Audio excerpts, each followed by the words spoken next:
Thank you so much, and thanks for that lovely welcome.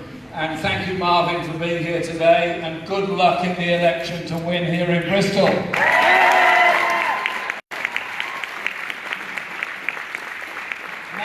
got a fantastic campaign going, and I've just been given the 6 pledges that he's involved in, but the ones that jump out at me straight away are about housing and decent, clean energy supplies, and transforming the lives of young people by improving schools across the city. So, Marvin, thanks for all that you've done, and I'll be delighted to be here again in April, campaigning with you to win once again in Bristol.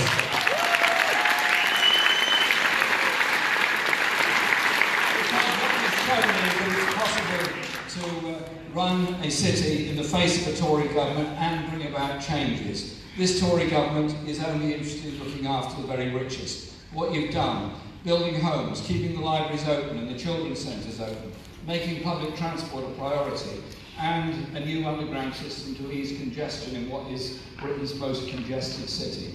And so please, all of you, put all your efforts you can into getting Marvin re-elected here in Bristol, because that will be symbolic of so much. And it's been my privilege to work with him over the past few years on a lot of issues, not least when we were here with Dawn Butler launching the Emancipation Education Trust idea, the concept behind it, which I'll be working with him on again when he's re-elected as Mayor of Bristol, so that we all understand the common history that we need to understand in order to bring about a better, more equitable future. We've also got local elections to win in Exeter, Plymouth, Swindon, Gloucester, and of course Stroud. So please put all your efforts in there. I'm sure there's a delegation here from Stroud somewhere. Thank you, Stroud, and thank you very much to David Drew for the fantastic work he did as your MP and MP for our party. And the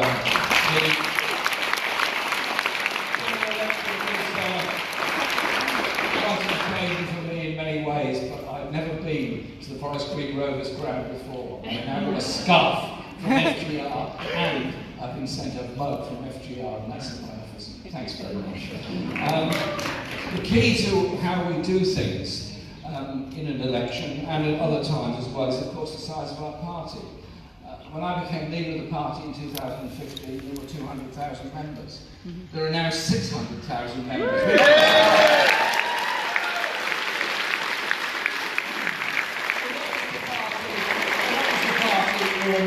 We're a movement covering all aspects of this country, and it is about what we do as a movement in our campaign that's so important. But in these elections, we've got to get a home truth out there. Local government, despite everything Boris Johnson said during the election campaign, and he said plenty, now faces an £8 billion funding gap by 2025. Run that past yourselves. £8 billion funding gap. That means all over the country, public services under threat, children's centres under threat, libraries under threat, parks under threat. All the public services that local government delivers is under threat. Far from any austerities they claim, the Tories have austerity hardwired and baked into their plans, as will be revealed in their budget in a few weeks' time. And so, when we stand up for youth centres, we stand up for a Sure Start and all those valuable things that we've got. It's us standing up for the communities, but it's also what we do in Parliament, sadly in opposition, to demand proper funding from the government. And John McDonnell will be doing just that when the new Chancellor introduces his budget in a few weeks' time. He made a lot of promises, and the truth of the matter is, really, you can't trust Boris Johnson. Now, okay, don't take that from me. Ask Sajid Javid.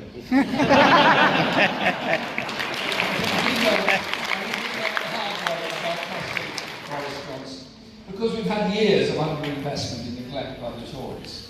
The South West as a region has underpaid jobs, low productivity and slow growth. 700,000 workers across the South West earn less than £10 an hour. It has the sad title of being the low-wage capital of the country. Yet it also has amongst the highest rates of employment. So run that through your mind. High rates of employment, low wages, equals to me a lot of people doing 2 or even 3 jobs in order just to survive. Those are the issues that we need to get across, and I hope we will in this election, and we will carry on doing that. But it's also about investment for the future. Investment in infrastructure and in particular railways. And when Boris Johnson made his HS2 announcement on Tuesday this week, I pointed out to him that nothing in his announcement offered anything whatsoever for anywhere in the southwest. It didn't offer electrification, it didn't offer a sustainable means of going through Dawlish. It would once again put the southwest economy at risk from major catastrophes, possibly even the storm we've got at the present time. So it is a major pledge that we will invest in electrification all across the southwest. Now, we wanted to change all of that in the general election, and it was a desperate disappointment to all of us that we didn't win the election. Millions of people depended on us electing a Labour government, and I'm acutely aware of the sadness and the disappointment at the result that came on December the 12th. I've had thousands of letters and emails and cards from many wonderful and very kind people, not just in this country, around the world, who'd invested so much hope in us winning that election. And sadly, it was not to be. And we're once again in parliamentary opposition. But we as a movement are not defeated. We as people with ideas are not defeated. Our determination to change things is not diminished. I take responsibility for the election result. I did everything I could to fight this campaign all over the country. But I'm very, very grateful to all the party members that turned out in such appalling conditions and appalling weather to take that message out there. Sadly, the chasm of Brexit was too broad for us to cross, but all the policies we put forward on public ownership, on decent living wage, on housing investment, on all the issues that we put forward on the economy and crucially on the environment, which I'll be coming on to in a moment, had huge levels of support across the country. So let's remember our party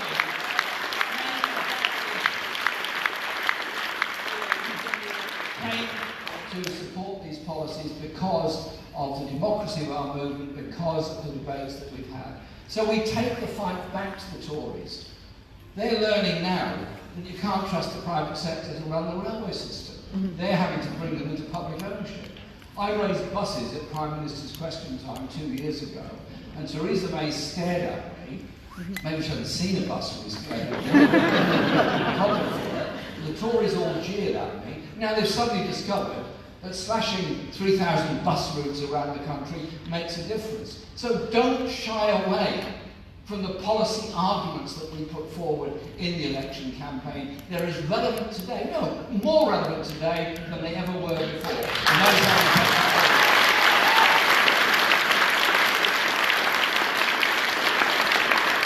forward. They have brought austerity to the people of this country over the past 10 years. You see it in the food banks, you see it in the poverty, you see it in the eyes of people coming into advice bureaus and places like that. The other night I was in Slough with Tan Desai, wonderful MP. I was with a Sikh community group that were providing food for the homeless and the very poor in that town. And they had wonderful food, they gave great food to them, that was wonderful. But we shouldn't have to do it. It shouldn't be like that. And when a very nice elderly man comes up to me and says, "Thank you very much," I said, "Don't thank me, thank the people that provided the food." He told me that without that meal, he would starve. All he had to live on after he paid his rent was £21 per week. He can't feed himself on that.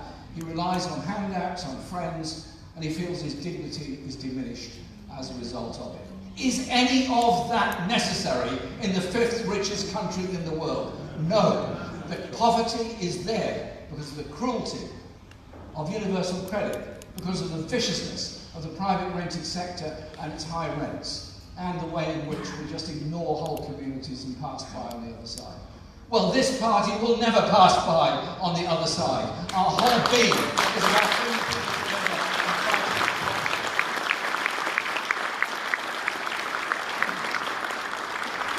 it was, of course, Brexit that heavily dominated the election. There can be no question about that. People, understandably, also focused on schools, NHS, jobs and housing, which I said and did a great deal about during the election campaign. But we also said something very, very important, and that was about the greatest issue facing all of us, facing our planet, facing all of our people, and that is the climate and environmental crisis that we're in at the present time. So the attitude that somehow or other environmental politics is an add-on at the end of everything else you do. It's the last line you put on every leaflet, it's the thing you just make sure you mention somewhere. It's got to change. We've got to recognise it's got to be moved centre stage in what we do, top of the agenda. And I want to focus on that, if I may, for a minute. I was very proud on May the 1st last year to be the leader of our party to propose to Parliament that the UK Parliament became the first in the world to declare a climate and environmental emergency. Michael Gove got up to oppose it from the government and spoke at great length. In fact, I think it probably was only an hour, but it felt like 3 or 4. Two things emerged from that. One was he doesn't like me one little bit. There's plenty of people who don't like me, I can cope with that. But what he also couldn't do was oppose what we were saying about the climate emergency. So we now need action on it, and that's what our motion called for. The government claims that they're on target to meet net zero by 2050. They are not. They're on target to meet net zero possibly by 2099, which is a very long way away, far too late. At the current rate, we will not be maintaining even our requirements under the Paris Climate Change Agreement. By the end of the century, it's our grandchildren who will be trying to survive on a dying planet. And you only have to look around you at what's happening to the natural world, not just in this country, but around the world, and the heating up of it, and the loss of animal and plant species to realise just how dangerous the situation is. According to the World Wide Fund for Nature, humanity has wiped out 60% of mammals, birds, fish and reptiles since 1970. Not that long ago, just 50 years ago. Animals are actually part of our natural life and our culture. The hedgehog, natterjack toad, red squirrels, birds, all part of our lives. Insects, all part of our lives. The more we go on destroying the natural world and the environment goes with it, we end up actually destroying our own survival. So I was very proud in the election to unveil our plan for nature, a very long and substantial document about rewilding, about nature, about tree planting, and about the way in which we run our agricultural system. That document is there. It's there online. It's there for you to use as part of your local campaigning and part of our demands as a party. But it's also about how we deal with jobs and society in making them more sustainable. Because it cannot be just done by tree planting and those issues, important as they are. So we had in our manifesto the most serious, radical, ambitious policies of any party. According to Friends of the Earth, ours was the greenest manifesto any party put forward. And when I took part in the climate debate on Channel 4, the Tories and the Brexit Party declined to come. And it was kind of eerie, almost weird. I'm standing there at the rostrum a bit like this, talking about the environment and so on, and behind me is going, what's going on? And it was, of course, the ice block, which was meant to be the Tory party, was just melting behind me. And as it melted, it dripped its way onto the floor. Would the Tories disappear so conveniently as that in the future? But what we also put forward was an ambitious agenda for the green industrial revolution. That is about creating and maintaining manufacturing jobs, energy-creating jobs, service jobs that are sustainable and are environmentally appropriate. So I want to say a big thank you to Barry Gardner, to Becky Long-Bailey and to Sue Hayman for the work they put into developing the work for the Green Industrial Revolution before the election, and a big thank you to Luke Pollard, who's now been appointed as our DEFRA Secretary, Shadow Secretary of State, to take this issue forward. Luke, I think you're here somewhere. Thank you very much. And very good presentation and the work we're doing together to prepare for COP26 in Glasgow. This is the equivalent of the Green New Deal being promoted by Bernie Sanders and other Democrats in the United States, and it is about creating jobs. In the Southwest alone, 80,000 new, skilled, well-paid jobs could be created from a green industrial revolution. And it does have consensus right across the party, and all the leadership candidates are right behind it and fully support it. It is a core message we as this party need to get out now, right through to Glasgow in November and beyond that, because it is the way to look at the future, in my view. This change isn't going to happen by accident. It requires us to challenge the economic thinking that goes behind non-intervention in our society and our economy, to overturn the failed economic thinking of the last few decades. Because market forces and free enterprise are not going to deal with the climate crisis. If you have an economic system, predicated solely on profit and extraction rather than fairness and sustainability, then you have a problem. We are committed to the green industrial revolution because it is an industrial revolution, but unlike previous industrial revolutions, it will be creating greater fairness and greater equality, not inequality and unfairness. And that means it comes to us to deal with the hostility that's going to be thrown at us because of this. We've seen what hostility there is towards us in much of the media. It's up to us to get that message across everywhere else in order to change the way people think about this. Many have written wonderful books and wonderful words about climate crisis and environmental sustainability. One of my favourites is Naomi Klein, but also earlier than her was Rachel Carson, who wrote Silent Spring. Silent Spring was a long time ago. It was written by her as a young woman in the United States who was mourning the loss of songbirds, of insects, of wildflowers, and that's why she called it Silent Spring. Very powerful book. More recently, Naomi Klein wrote this, and I just quote it.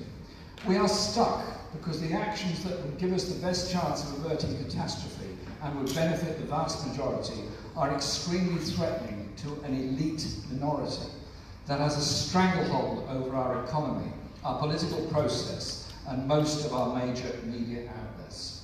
The truth is, the fundamental conflict between what needs to be done and the 21st century free market capitalists that drives us in our economies and shapes our politics. That alone cannot solve the climate emergency, because that system compels us to extract more, to consume more, and to profit more. To quote Naomi again, our economic system and our planetary system are now at war. And we therefore have to transform an economy into one that doesn't destroy our hopes and our means of survival. That's done by people acting collectively, not as self-interested individuals, but now chart a course based on the needs of the many, not the interests of the few. You know what it's called? Socialism.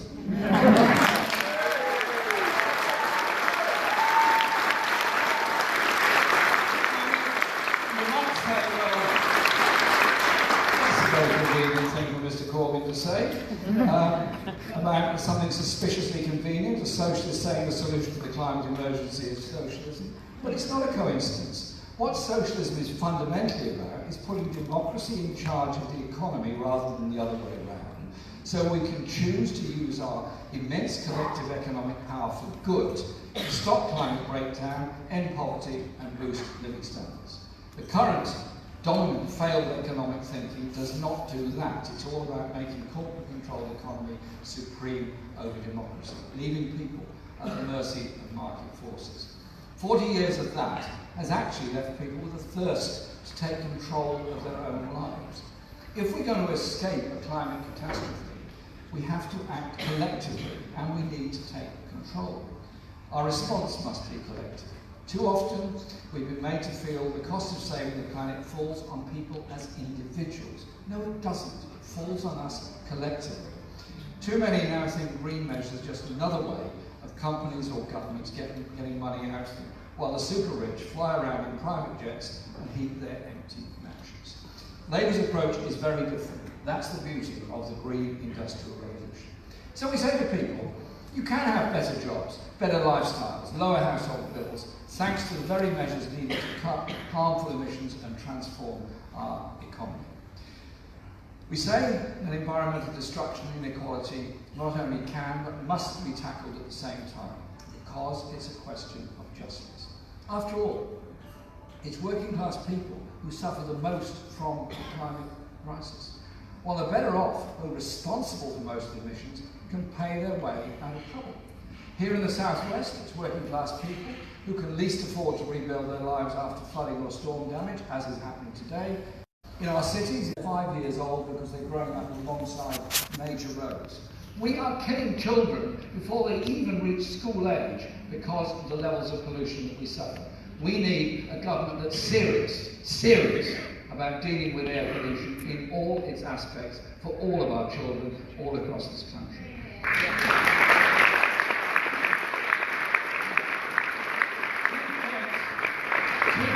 2.2 million people across the southwest live in areas where air quality is poor.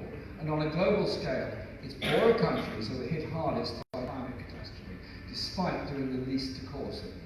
That fuels poverty and war and creates refugees. There are 65 million people who are refugees. Not all climate refugees, but they are refugees themselves. They are people who want to live and want to contribute and make their mark on the world.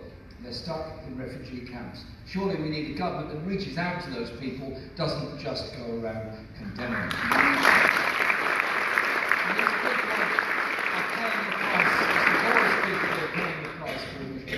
I call myself an internationalist. For me, that means that the lives of all people, wherever they live, whatever their race, religion or gender, are of equal value. And we recognise all human beings are equally valuable, not just a few. So let's hear the voices from the global south, as well as the indigenous peoples in the global north. That includes the Wet'suwet'en people fighting against the gas pipeline and police raids in Canada in recent weeks. Since the beginning of the climate movement, indigenous peoples have been leading climate resistance with creativity and courage, and they continue to show that leadership today. Now recently, you might have seen a photograph of the young climate activists taken in Davos at the World Economic Summit, including Greta Thunberg. Except that when the picture was published by Associated Press, there weren't 5 people in the frame. One of them had been cropped out. And it just so happens that the one who was cropped out was the only black activist amongst them, Vanessa Nakate from Uganda. Isn't that a metaphor for how voices from the global south, indigenous peoples and other groups in the global north are cut out of the debate? So today I want to redress that just a little bit by quoting Vanessa's own words. And she said this: "You didn't just erase a photo, you erased a continent. Africa is the least emitter of carbons, but we are the most affected by the climate crisis." Let's listen to Vanessa as well as all the others.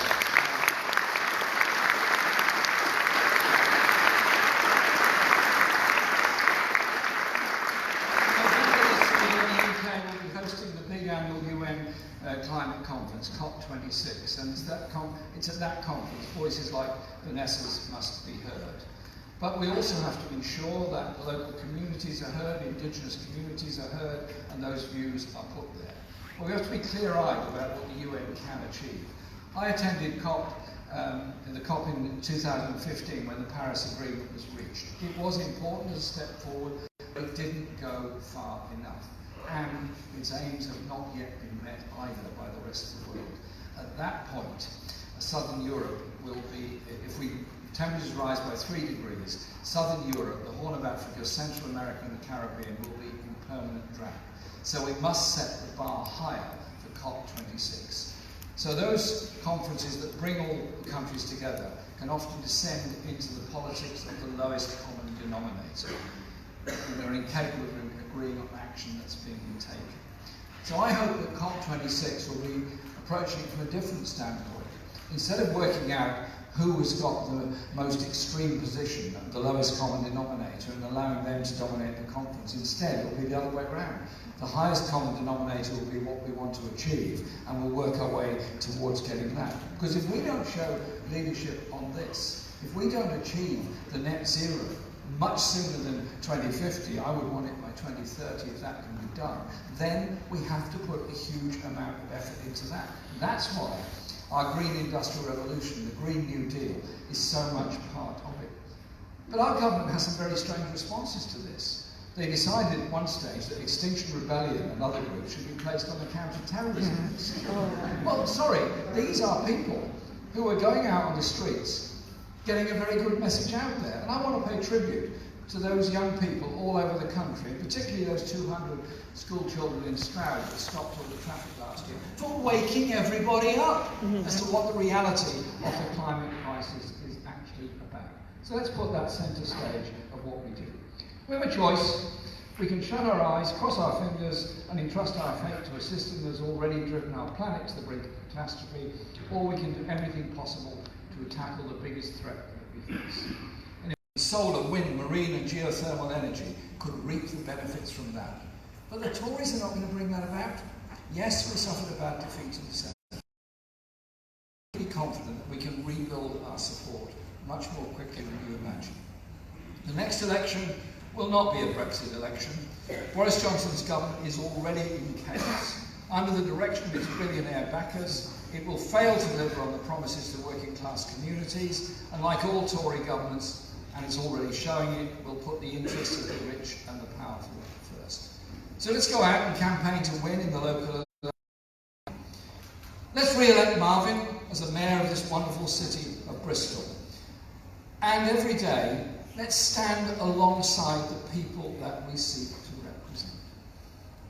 The working class work in factories, the working class work in all sorts of places. They're also delivery riders. They're also people working in the gig economy. They're also people that are not recognised as cleaners and don't get union recognition. Our job as a party is to be alongside all of them. And I was very proud that members of our shadow cabinet were outside the Foreign Office the other day in support of the early morning cleaners working for a contract company that had been denied union recognition by the Foreign Office. Let's not make it an embarrassment to support workers in struggle. Let's make it a point of pride that we're there.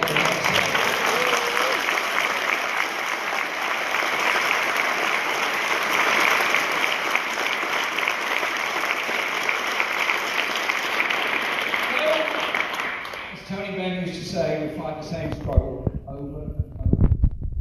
Our party is big, our party is rooted in every community all across this region and indeed all across the whole country. So let's be strong, let's be bold, let's be determined and continue taking that message out there. Because when you win elections, that's just the start of the process. As I'm sure Marvin will confirm to you. You win the election and then you've got to put the policies into practice. That's when you need the active support of the entire movement as well as in the election campaign itself. It's been my privilege and pride to lead this party for the past 5 years, and I thank everyone for their support during that period.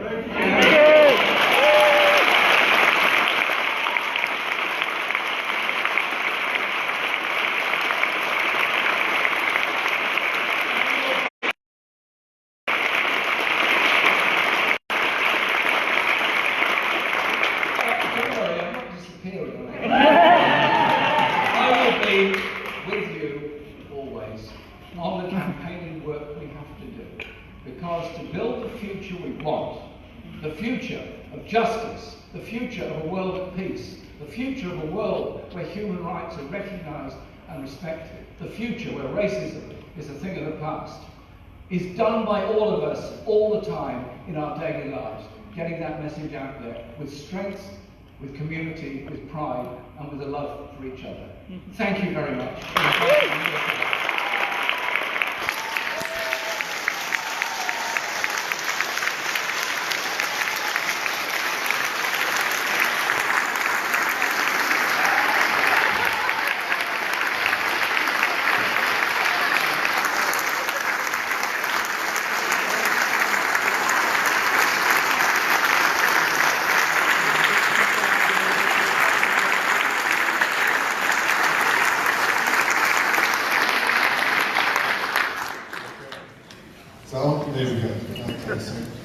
And Jeremy, I was making some notes as we went there, but there's a couple of things that really stood out to me. And I'm proud to say it. When you say we will never pass by, it's really important for us in Bristol. Bristol's a fantastic city, fantastic story to tell to the outside world. High-tech sector, world-class, all that type of stuff. But I got in trouble the other day for saying Bristol's more than balloons, bridges and canal. And that's because 25% of our kids in the city are in poverty, and 20% of our kids are at risk of hunger.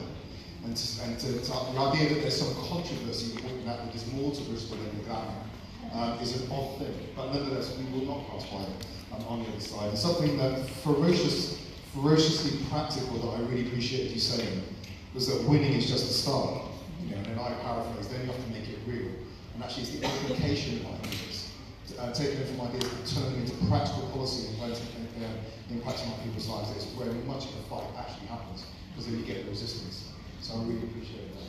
So I think we've got a tight one, 15 minutes, so sorry to indulge.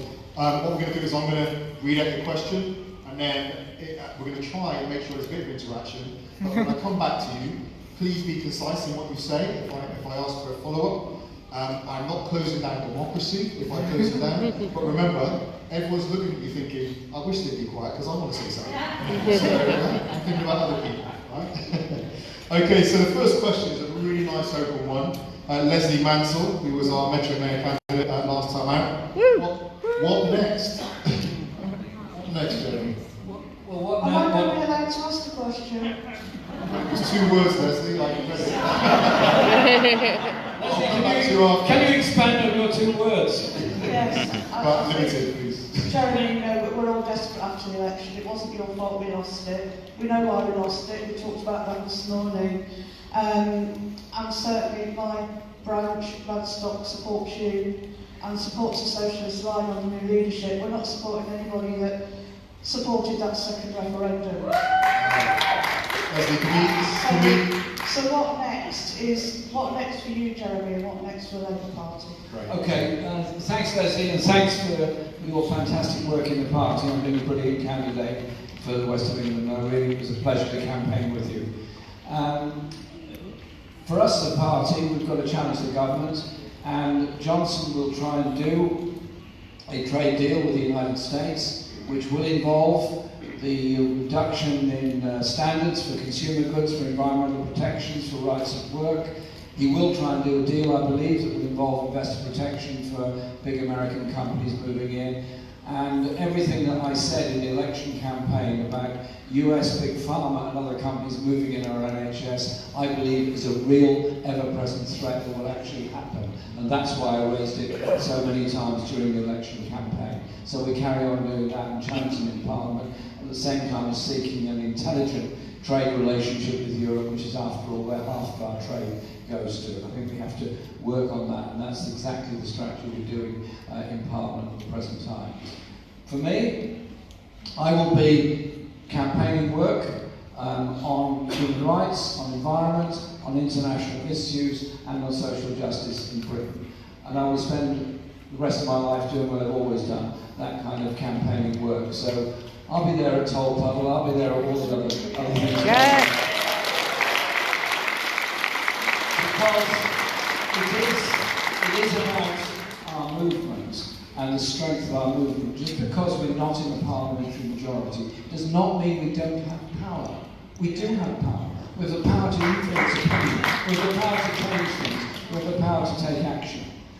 Listen, when Paul Stevenson led the Bristol bus boycott in 1959, it must have seemed pretty hopeless. It was a Tory government with a majority of 100. There was racist stereotypes the norm throughout the media. And he led a group of black workers in order to make sure that black workers were treated fairly and properly and equally by the Bristol Omnibus Company. And they won that. And in winning that, a later Labour government brought in race relations legislation, which was the start of something very, very important. You might have said to Paul at the time, well, God, you haven't got a chance, mate. Tory government, you've got no chance. And he stood up and led the way on that. And it's often people, ordinary people, doing the most extraordinary things in very difficult circumstances that bring about the real changes in our lives. Think of our power to do that.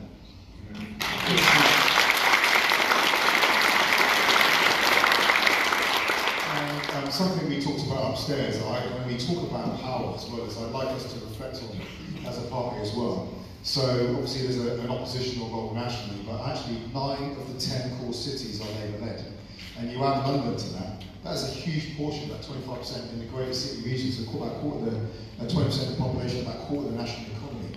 So there's something maybe, so something to be talked about there is about the nature of that political leadership being given some profile. But also, Jeremy, what I talked to you about upstairs was the ongoing effort to get a wider range of people from a wider range of backgrounds into positions of leadership, in terms of local government, on the boards of our national health services, as well, these are accessible, as school governors, into the magistracy. And we just recruited a whole bunch of people from BME communities into our magistracy last year. 33 magistrates, 11 came from BME communities in Bristol. And you think about the significance of the criminal justice system and the experiences of some of our communities, that's a massive intervention, and your ongoing work with us on that will be very, very welcome. Thanks for that, Marvin, and yes, it will be there. Just be of good cheer, the Parliamentary Labour Party is the largest number of women MPs ever in its history, the largest number of women and if you've been following the maiden speeches of our new MPs, they're absolutely amazing, the passion, the strength, the knowledge that's there within them. We're strong. So, thank you. Next question, G. Paul Turner from Wales. Do you think we need a dedicated rural policy strategy and campaign? Yes. Yes, we absolutely do. And the Labour Party is too often mentally rooted in city politics rather than rural politics, and too often the mentality is that we'll, as I was saying with the environment, we stick something on at the end, oh yeah, quick, put something in about rural buses, that's the key. Rural buses, don't forget rural buses on the leaflet. But of course rural buses are very important, they're not the only thing.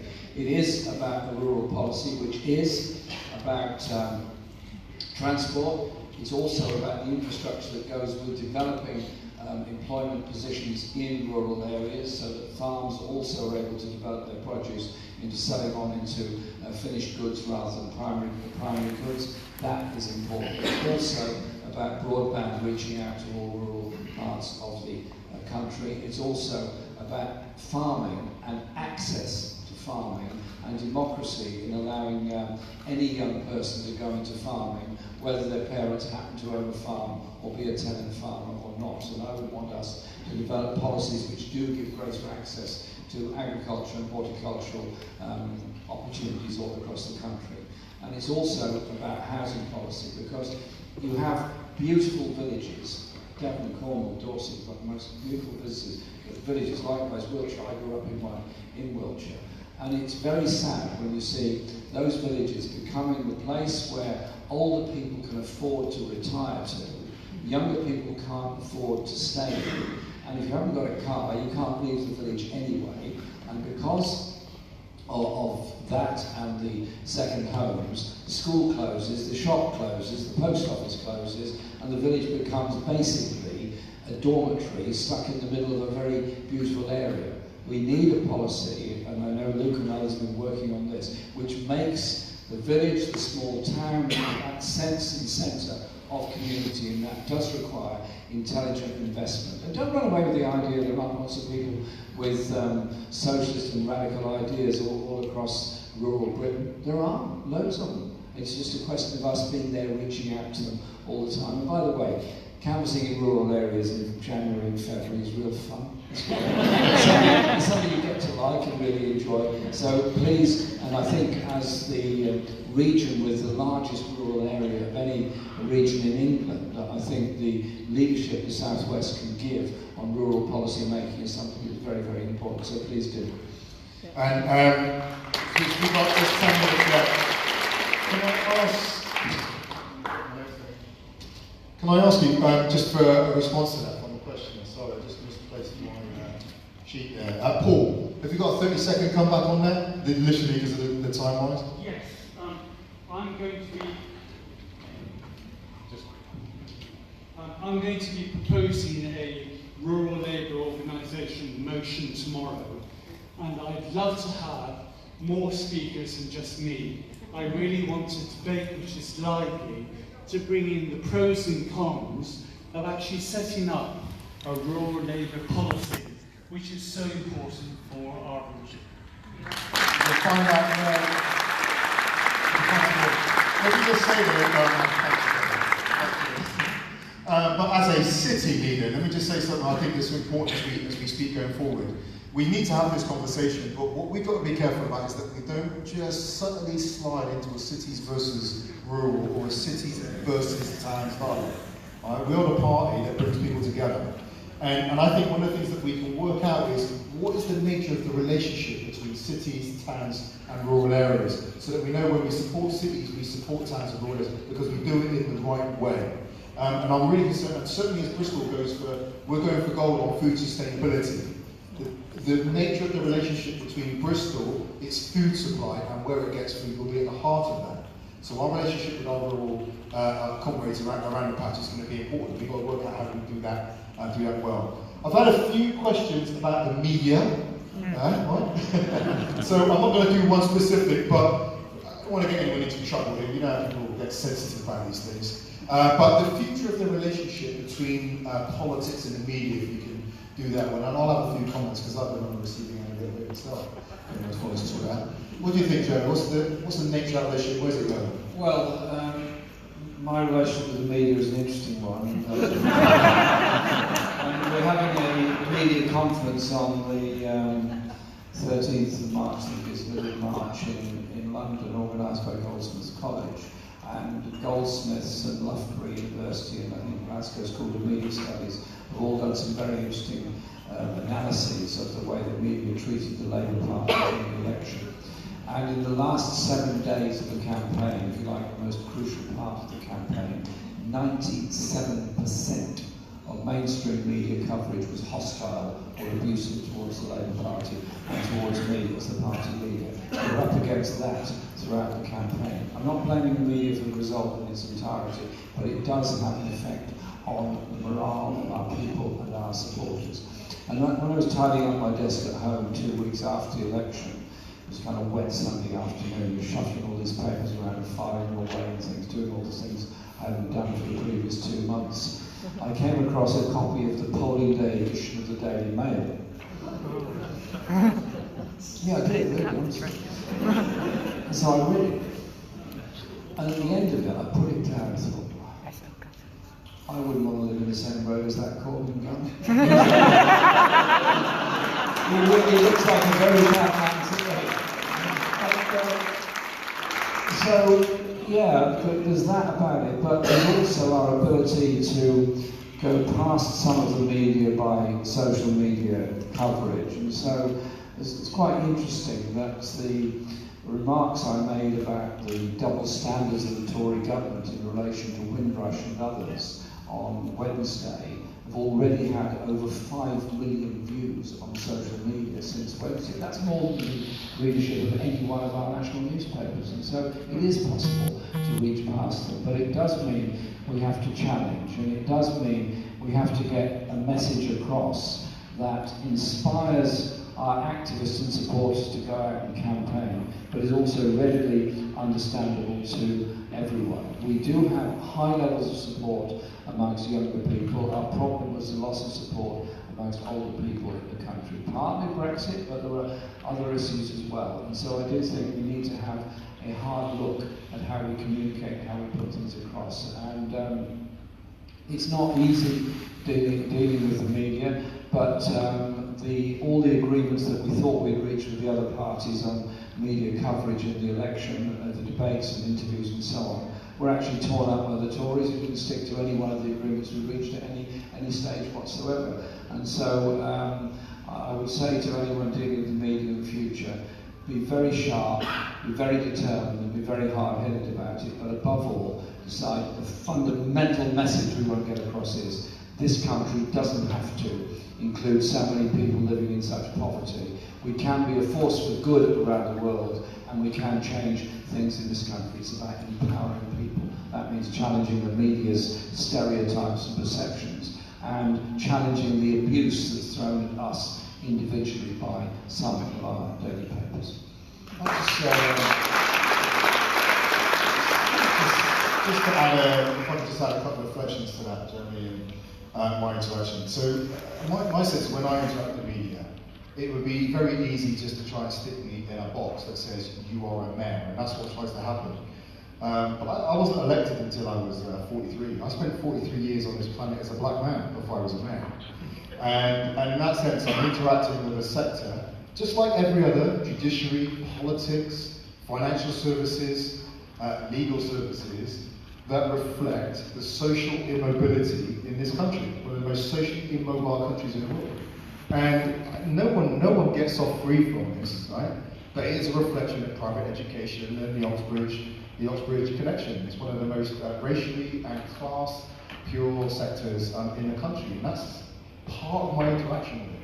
And I found the inability of people in the sector, actually I will say John Snow put some of this stuff out in his post-Grenfell talk, the inability of some people in the sector to have the humility and self-awareness to recognise that is quite frightening actually, because it impacts on the ability of the stories they do tell. Let me just finish before we get to the nice question with a quote from Ben Oakley, a West African author, that I read in 1995, but I've been sharing a lot recently. So this is just for a broader reflection. To poison a nation, poison its stories. The demoralised nation tells demoralised stories to itself. Beware of the storytellers who are not fully conscious of the importance of their gifts and who are irresponsible in the application of their art. They could unwittingly help along the psychic destruction of their people. Beware of the storytellers who don't know the full power of what they do. So let's finish off on a few. I've got 3 questions. You can choose now. Okay, 3 questions. What will you be growing on your allotment now? What do you have for breakfast?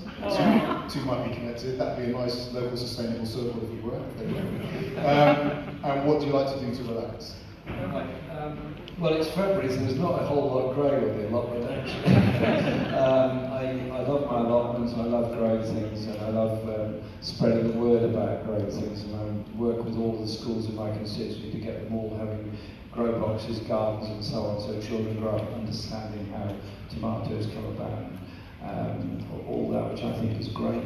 And my allotment is a place that's very, very special to me, and I enjoy it, and I think they should be provided for everybody who wants one.